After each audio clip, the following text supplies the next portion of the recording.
Hi, இனியன்ஸ் vlog. ஒரு முக்கியமான விஷயத்தை நான் பேசலாம்னு நினைக்கிறேன். ஆன்லைன் பக்கர்ஸ் அப்படிங்கிற ஒரு வேர்டை நான் காயின் பண்ணியிருந்தேன். நிறைய ஃப்ரெண்ட்ஸ் எல்லாம் அதை வந்து ரொம்ப கேலியாக நல்லா இருக்குது அப்படிங்கிற மாதிரி செஞ்சுட்டு இருந்தாங்க. யாரை பற்றிது அப்படின்னா, இந்த ஃபேஸ்புக்கு இன்ஸ்டாலெல்லாம் வந்து நம்முடைய ஃபேக் ஐடியை உருவாக்கி காசு கேட்பாங்களே, அவங்கள தான் ஆன்லைன் பக்கர்ஸ்னு சொல்லியிருந்தேன். இப்போ என்னாச்சு அப்படின்னா, ஏஐ வந்த பிறகு இன்னும் ரொம்ப அட்வான்ஸ்டாக போகிறாங்க. உண்மையில் புதிய ஒரு சயின்டிஃபிக் அட்வான்ஸ்மெண்ட்டெல்லாம் வரும்போது அதை யூஸ் பண்ணி இந்த மாதிரி ஃப்ராடு பண்ணுறவங்க வந்து வேறு லெவலில் க்ரியேட்டிவாக இருக்காங்க. இப்போ வந்து வீடியோ கால்ஸ் வர முடியும், நம்ம ஃபோட்டோவை காட்ட முடியும், நம்முடைய எல்லா தகவல்களும் சோஷியல் மீடியாவில் இருக்குது, அதெல்லாம் எடுத்து கரெக்டாக பேச முடியும். இப்படி வந்து நிறைய ஏமாற்ற ஆரம்பிச்சிட்டாங்க. இப்போ அவங்க பையனை ஜெயிலில் வச்சுருக்கிறோம் அப்படின்னு சொல்லி வீடியோ காட்டுறாங்க, அவங்க ஃபேஸோடு இருக்குது, பதறாங்க மக்கள். உண்மையாக நிறைய காசெல்லாம் ஏமாறுறாங்க, சங்கடமாகவும் இருக்குது.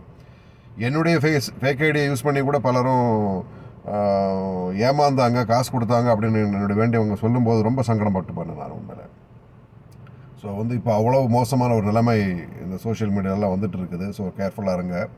இது சம்மந்தமாக எங்கள் அம்மாவை கொஞ்சம் வார்ன் பண்ணி எச்சரிக்கை பண்ணி வைப்போம்.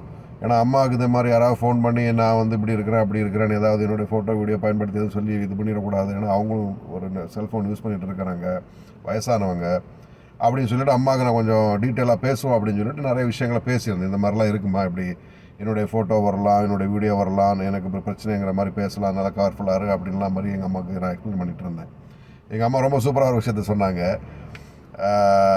தம்பி, இவ்வளவு பிரச்சனை இருக்குது அப்படின்னா அது ரொம்ப பயங்கரமாக இருக்குது, தயவு செஞ்சு உடனே இந்த வாட்ஸ்அப்பு, ஃபேஸ்புக், இன்ஸ்டா யூஸ் பண்ணுறதெல்லாம் நிறுத்திட்டு வெளியில் வந்து அதெல்லாம் டெலிட் பண்ணிடு அப்படின்னாங்க.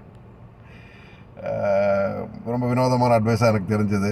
இதெல்லாம் எனக்கு நடைமுறை சாத்தியமே இல்லை, அப்படி தானே இல்லையா? 24 மணி நேரம் இதெல்லாம் யூஸ் பண்ணிட்டு தெரிகிற ஒரு லைஃப் ஸ்டைல் நமக்கு வந்துடுச்சு. ஸோ ஒன்று வேணால் பண்ணலாம், இந்த மோசடி பெறவர்கள் மத்தியில் நம்ம உலாவ வேண்டி இருக்கிறது.